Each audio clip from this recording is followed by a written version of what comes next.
Well, today we're going to be actually looking at 3 chapters in 2 Samuel, all of which relate to something called the conquest. So turn in your Bibles to 2 Samuel chapter 8. If you're reading one of the Bibles in the pew, it's page 246.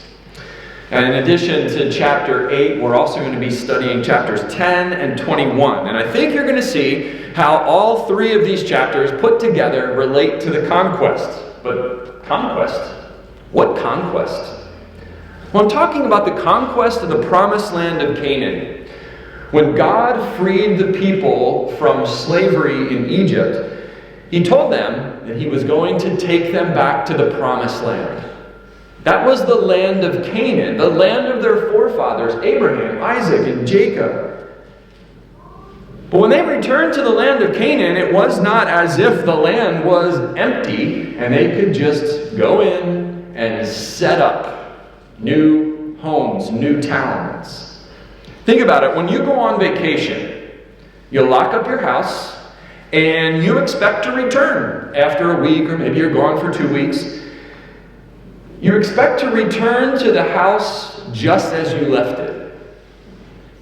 But what would happen if you were gone a lot longer? At what point does a property become abandoned? To get into that legal territory where we could allow someone else to take possession of it, I looked it up online and found this. The primary legislation regarding abandoned properties in Pennsylvania is the Abandoned and Blighted Property Conservatorship Act of 2008. It goes on to describe that you must establish the following when filing for conservatorship of abandoned or blighted property. Number 1, the owner has legally abandoned it for at least 12 months. Number 2, the owner has failed to provide evidence that they've actively marketed the building during the last 60 days and made no efforts in good faith to sell it.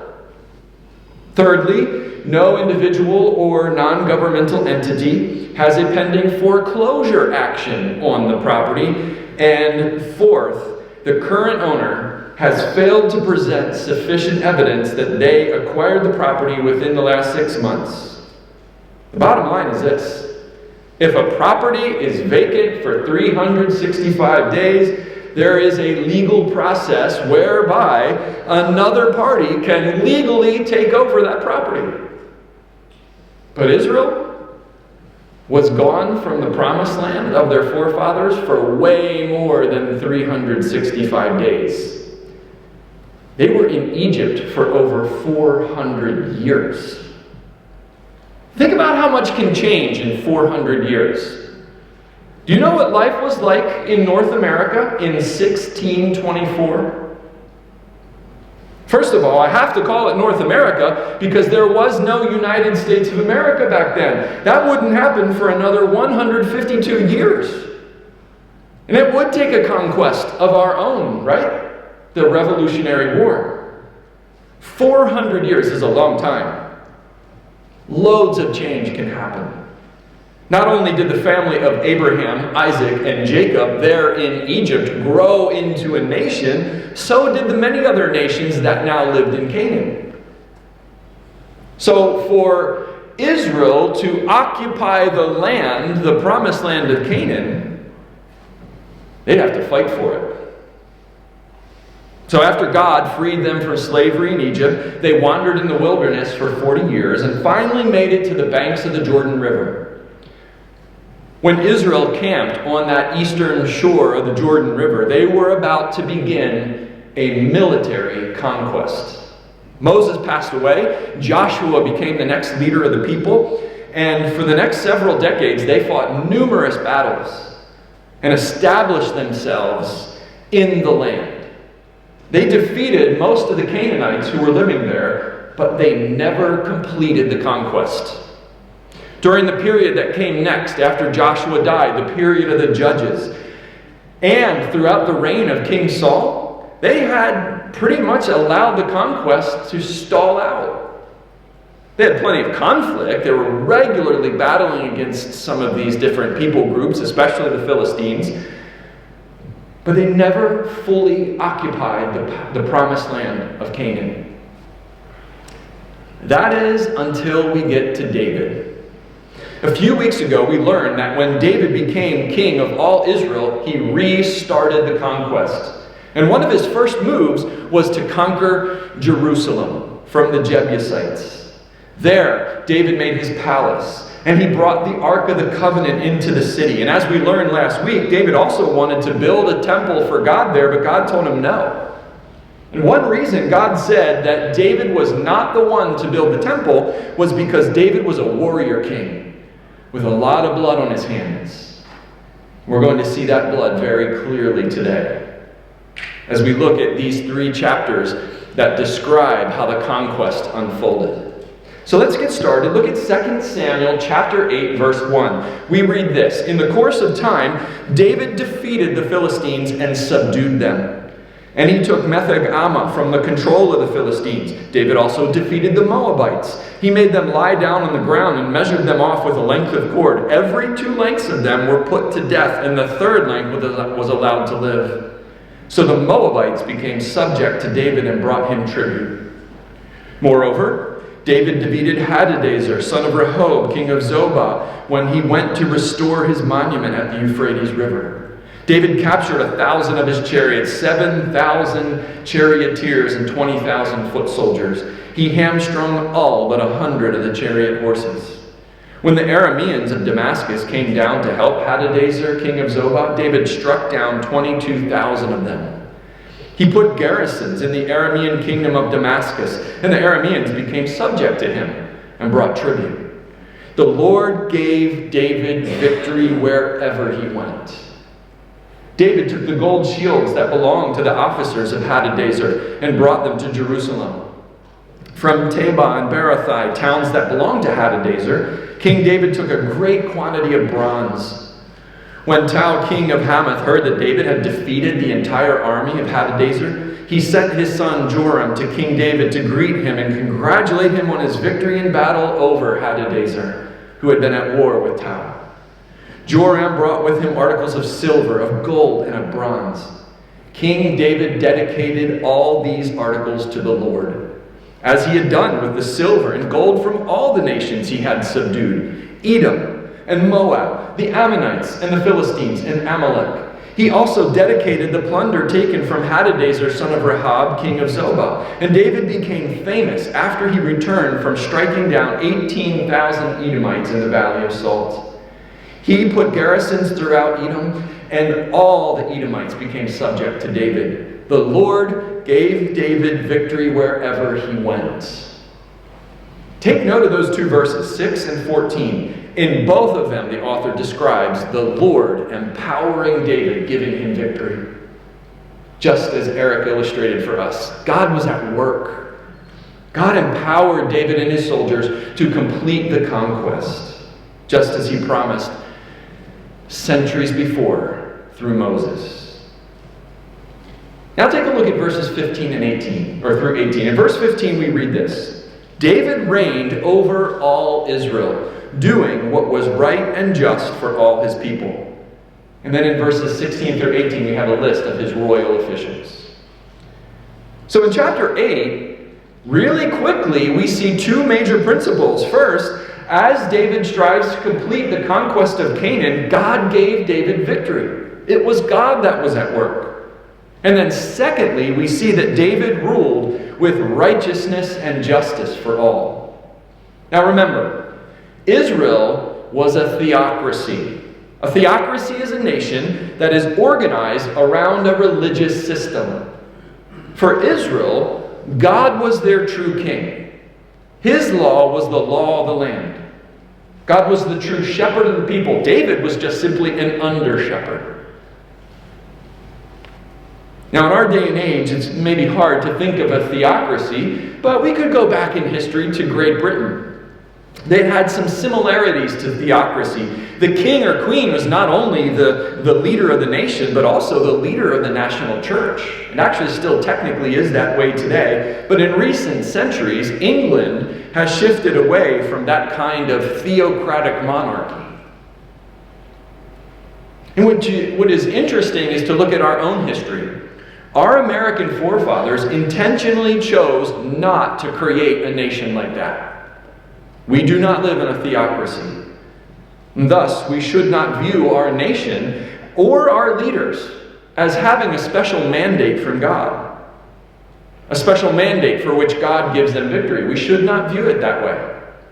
Now, even though many people throughout the years have talked about the United States as a blessed by God nation or as having something called manifest destiny, that opinion is not consistent with the teaching of the Bible.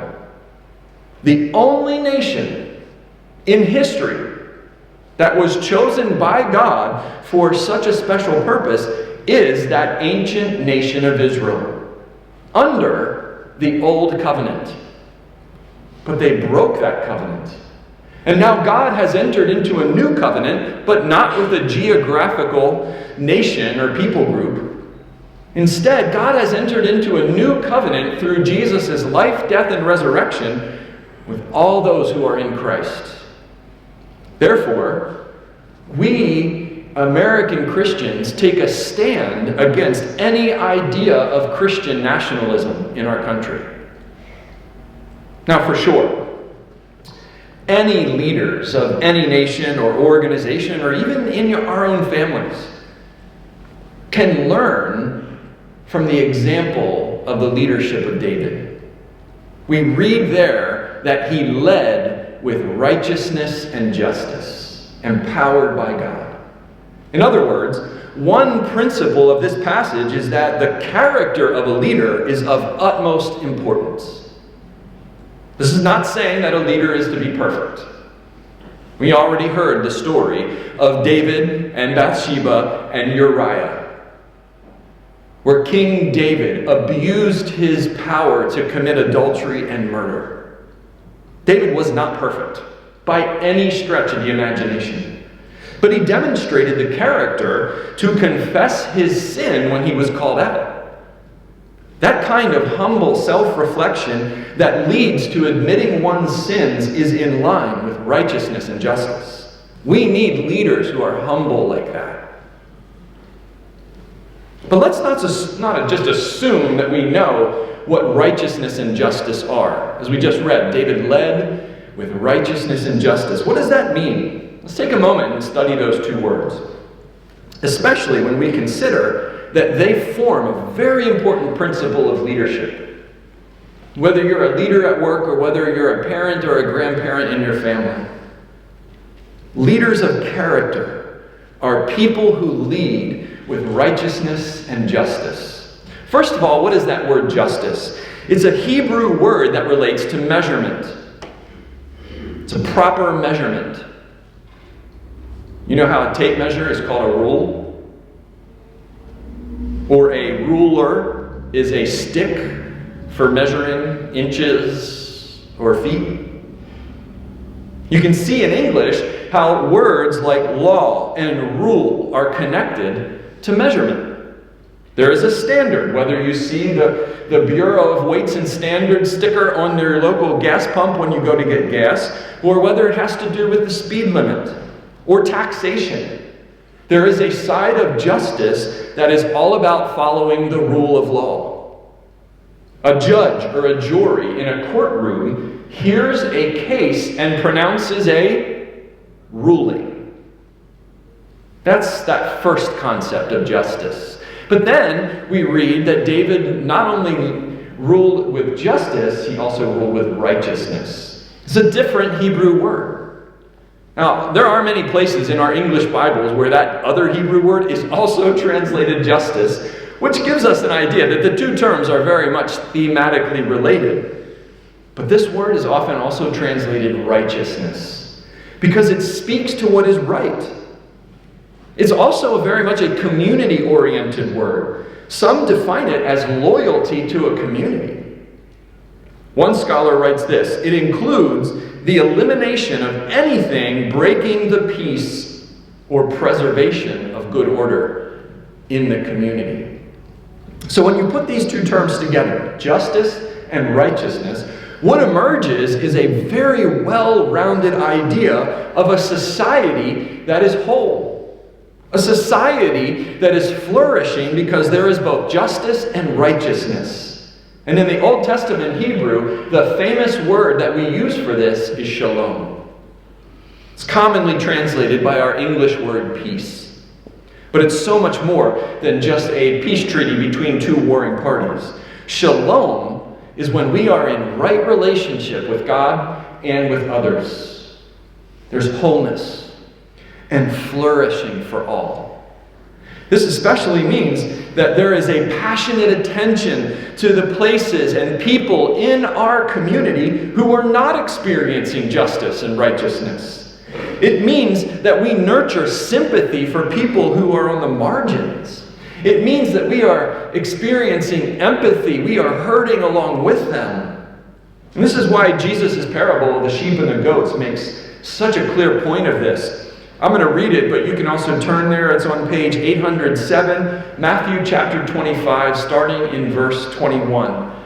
Page 807, again, Matthew 25, starting in verse 31. As I read this parable, listen for how Jesus expresses his heart for righteousness and justice, especially by keeping an eye out for those who are hurting. He says this, "When the Son of Man comes in his glory and all the angels with him, he will sit on his glorious throne.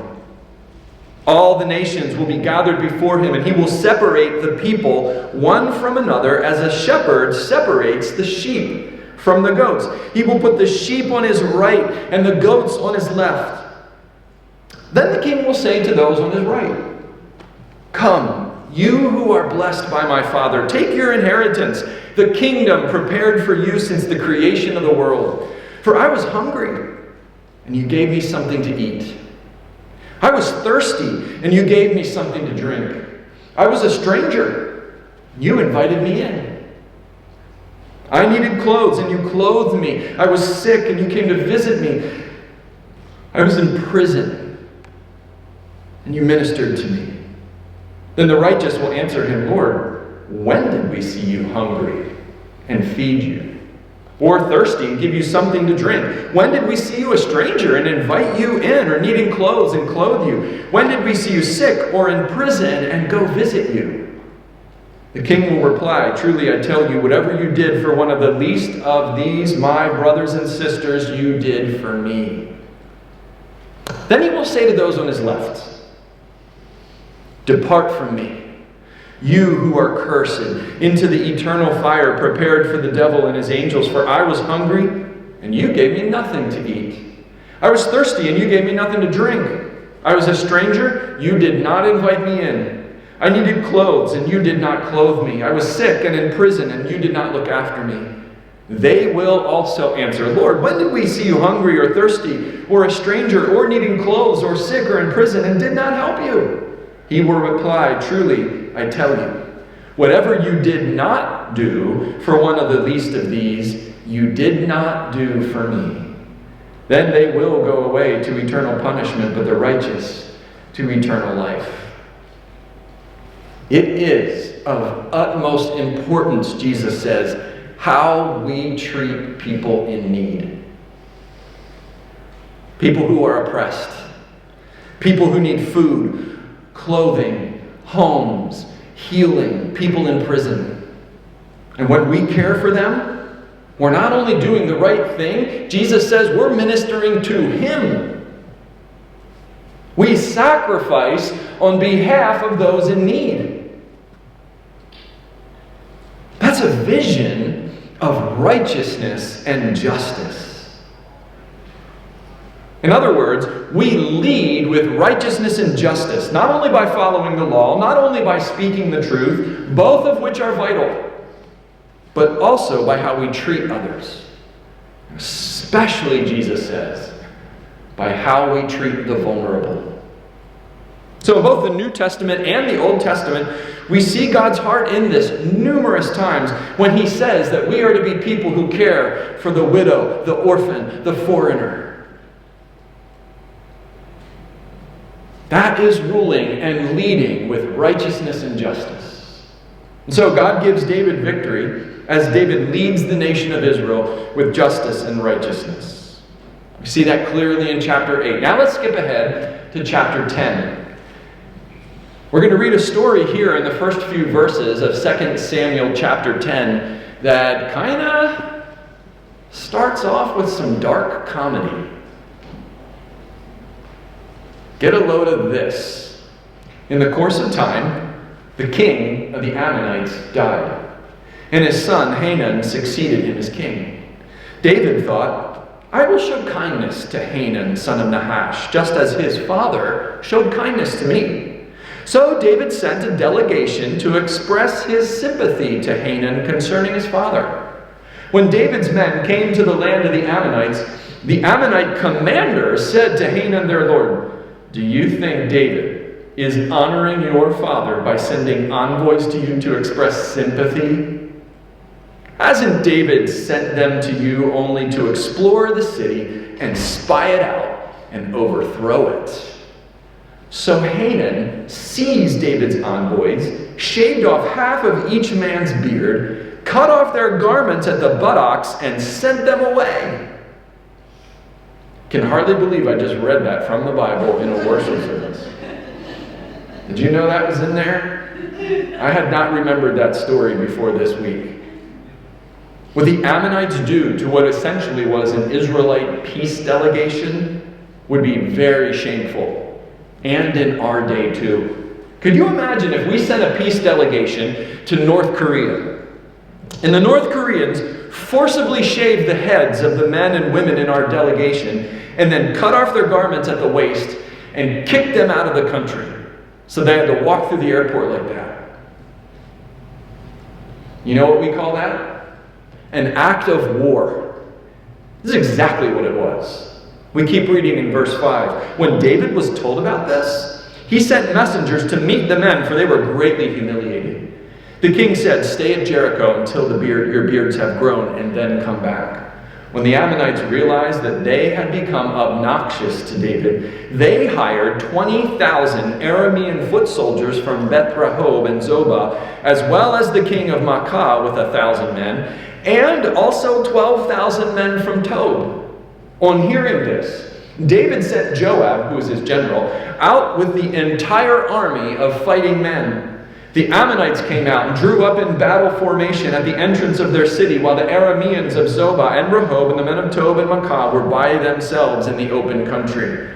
Joab saw that there were battle lines in front of him and behind him. So he selected some of the best troops of Israel and deployed them against the Arameans. He put the rest of the men under the command of Abishai his brother and deployed them against the Ammonites. Joab said, if the Arameans are too strong for me, then you are to come to my rescue. But if the Ammonites are too strong for you, then I will come to rescue you. Be strong and let us fight bravely for our people and the cities of our God. The Lord will do what is good in his sight. Then Joab and the troops with him advanced to fight the Arameans, and they fled before him.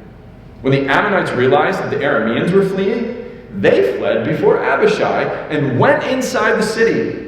So Joab returned from fighting the Ammonites and came to Jerusalem. A huge victory for Israel. Now, after that victory, I'm just going to summarize what happens in the rest of chapter 10. Essentially, there is a pause in the war. The Ammonites, who had committed that very humiliating act against David's peace delegation, had returned to their city. They fled and were holed up in their city. But the Arameans, they were the ones who the Ammonites hired as kind of like mercenary soldiers. With the pause in the war, when Joab returned to Jerusalem, the Arameans regroup. David then and the whole army go out to fight the Arameans, and they rout the Arameans. So that leaves the Ammonites in their city. Now, you might remember that the story of David and Bathsheba begins when Israel went to go and fight against the Ammonites. It's that battle when the Ammonites were in their city. It's the battle that David should have gone to fight, but he stayed home in Jerusalem. Well, we read very briefly at the end of 2 Samuel chapter 12 that eventually, after the whole David and Bathsheba story is resolved, David does go and he fights the Ammonites and is victorious. And so we see that God gives David victory everywhere he goes. God's at work. God's empowering David, helping him to complete the conquest. And that concludes chapter 10. Now jump ahead with me to chapter 21. I know it seems like we're really jumping into the future, but all of these stories are about the conquest and David's battles and how God has empowered him to have victory. Chapter 21 has two stories. First, in verses 1 through 14, there's a story about the Gibeonites. It's kind of a crazy story. Let's dive in. 2 Samuel chapter 21, verse 1. During the reign of David, there was a famine for 3 successive years. So David sought the face of the Lord. The Lord said, "It is on account of Saul and his blood-stained house. It is because he put the Gibeonites to death."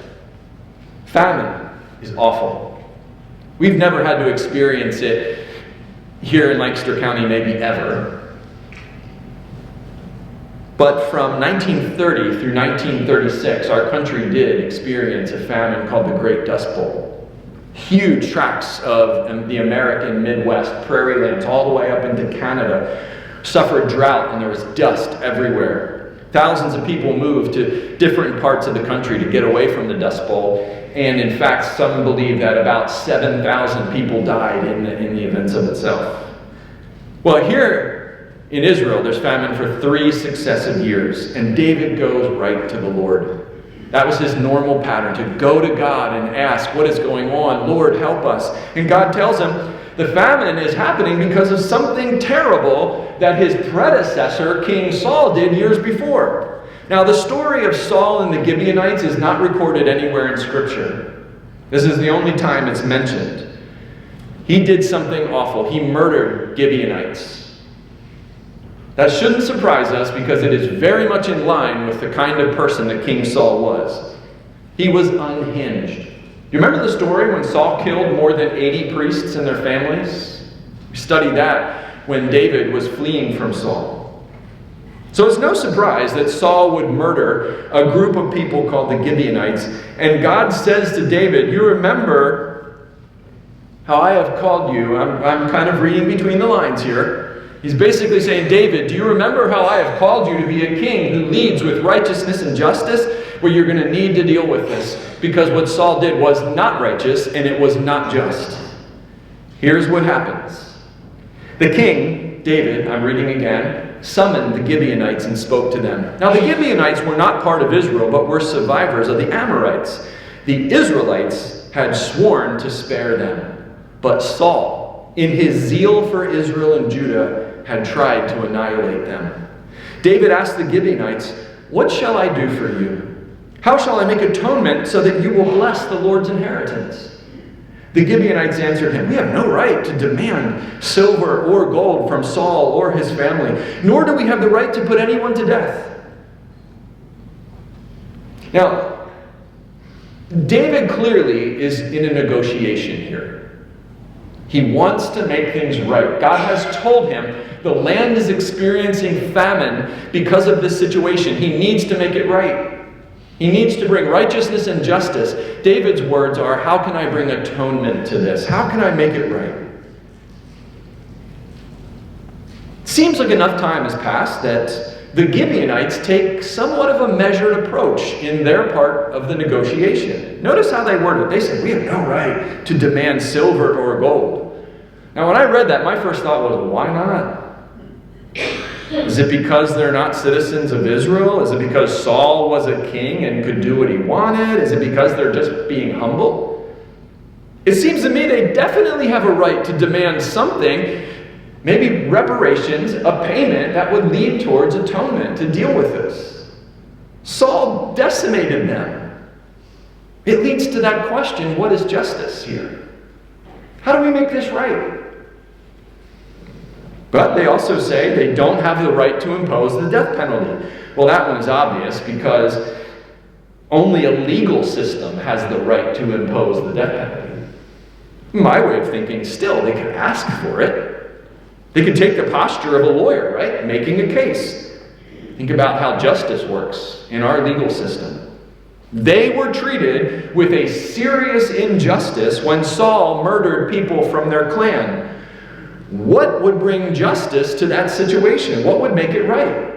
A payment?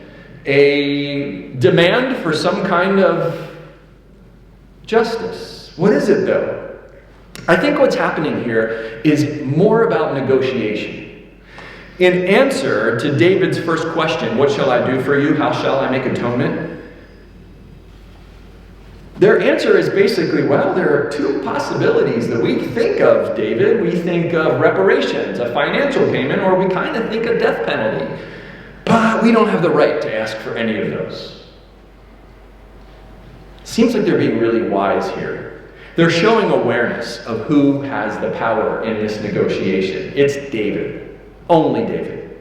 They are subject to him. So instead of being demanding or coming across as forceful and risk that David will think, oh boy, these people are arrogant, these people are disrespectful, they make it very clear from the beginning that they are admitting to David that they have no standing here. Only he does. And so, by responding back to David, we have no right, they essentially throw the ball back to him and say, what are you going to do about it, David? It seems like David appreciated their humility. Perhaps he respected that they maintained this kind of decorum between the king and the subjects. And all he does is repeat himself. The next verse he says, what do you want me to do for you? And then the Gibeonites dive right in. Get this. They answered the king, as for the man who destroyed us and plotted against us so that we have been decimated and have no place anywhere in Israel, let 7 of his male descendants be given to us to be killed, and their bodies exposed before the Lord at Gibeah, which was Saul's hometown, the Lord's chosen one. In the world of the ancient Near East, this is the principle of eye for an eye and tooth for a tooth. Justice is often depicted that way in the Mosaic Law. If your family member kills your neighbor's family member, then justice is satisfied when one of your family members is then killed. But David's a man after God's own heart. How's he going to respond? The king said in verse 6, I will give them to you. The king spared Mephibosheth, son of Jonathan, the son of Saul, because of the oath before the Lord between David and Jonathan, son of Saul. Now, we're going to hear about Mephibosheth's story in a couple weeks. Molly is going to be back and preaching on that chapter. I'm very much looking forward to that. That's in chapter 9. But look at verse 8. But the king took Armoni and Mephibosheth, same name, different guy, whom the 2 sons of Aiah's daughter Rizpah, whom she had borne to Saul, together with the 5 sons of Saul's daughter Merab, whom she had borne to Adriel, son of Barzillai, and Meholathite. I'm struggling a little bit with some of these names here. He handed them over to the Gibeonites, who killed them, and exposed their bodies on a hill before the Lord. All 7 of them fell together. They were put to death during the first days of the harvest, just as the barley harvest was beginning. Rizpah, daughter of Aiah, took sackcloth and spread it out for herself on a rock. From the beginning of the harvest till the rain poured down from the heavens on the bodies, she did not let the birds touch them by day or the wild animals by night.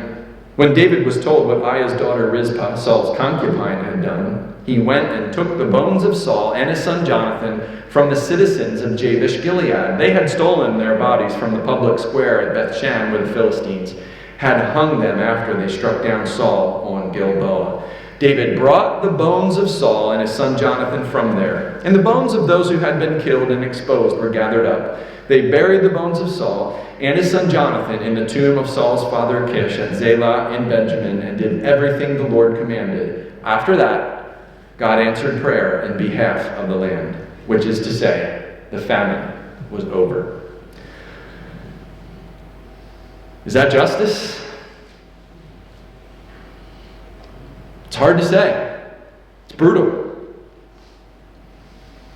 Now, we don't live under that old covenant.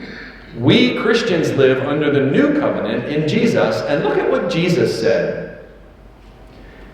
In Matthew chapter 5, you have heard that it was said, eye for eye and tooth for tooth.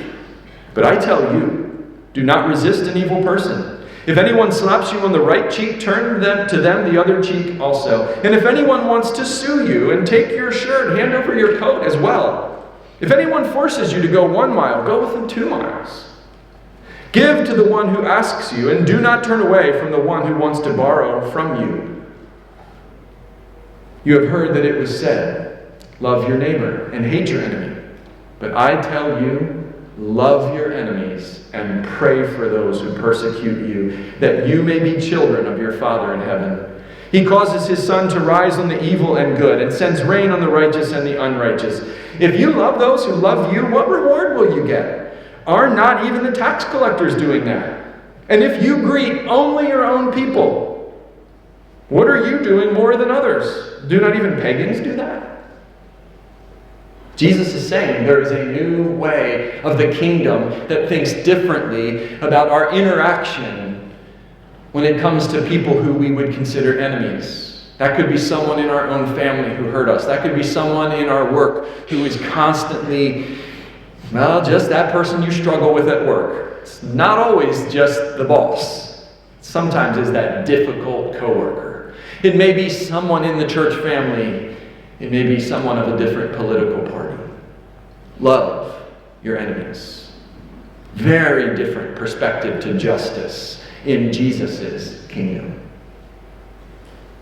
Now, the story of 2 Samuel 21 concludes with verses 15 through 22, and I'm just going to summarize it. It features more conflict with the Philistines. There's a powerful Philistine. His name is Rapha, and he had descendants, and we learn in that following section how David's men killed the descendants of Rapha in battle. But take a look at verse 19. It says that Elhanan killed Goliath. Wait, what? David killed Goliath. Is this another name for David, or what's going on here? Almost certainly it's an error in the passage. The parallel account in 1 Chronicles 20 corrects it. David killed Goliath. Elhanan, it seems, killed Goliath's brother. Just wanted to clarify that in case you were reading that thinking to yourself, what is that all about? Thankfully, we have the correction in the parallel account. So, that brings us to the end of these 3 chapters, and what do we learn? These are 3 rather bloody military chapters. Well, we learn that God is a God who is alive and well and at work for those who are pursuing righteousness and justice. God wants leaders who pursue righteousness and justice. The conquest started by Joshua hundreds of years earlier was stalled. It went dormant for centuries. It seemed like it was dead. Maybe you've had a situation like that in your own life. Your hopes, your dreams, that seem like distant memories. Dead. Perhaps you have had a goal of something you wanted to complete or experience, and it just seems like it's in the ancient past. Or maybe you think to yourself, I just failed. Maybe you think there's no hope. Not in God's heart and mind. When God is at work and when his people pursue righteousness and justice, the dead things come back to life. That's why I'm so excited that Faith Church has a Church World Service welcome team. It's amazing how our team gave so much time and energy to care for Kasim and Goretti and their girls. That's why I'm so excited that Faith Church has a prison worship team. Last month at the prison, our team members got to spend time in prayer with some inmates. We've had members of our prison worship team who have gone and done one-on-one visits in the prison. It's why I'm so excited that Faith Church is invested in Conestoga Valley Seeds. You ought to see it on Tuesday and Thursday nights as ESL classes have begun. Great relationships are being built with people from all over the world that have moved into Conestoga Valley. People from our congregation and others are sharing the love of Jesus with them.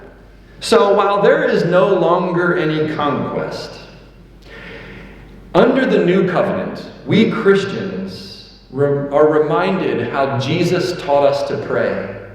Thy kingdom come, thy will be done on earth as it is in heaven. We are the people who usher in the kingdom of God by allowing God's justice and righteousness to flow into our community so that people can experience Jesus in word and deed. So let's keep seeking ways that we can sacrificially demonstrate righteousness and justice empowered by God right here in our community.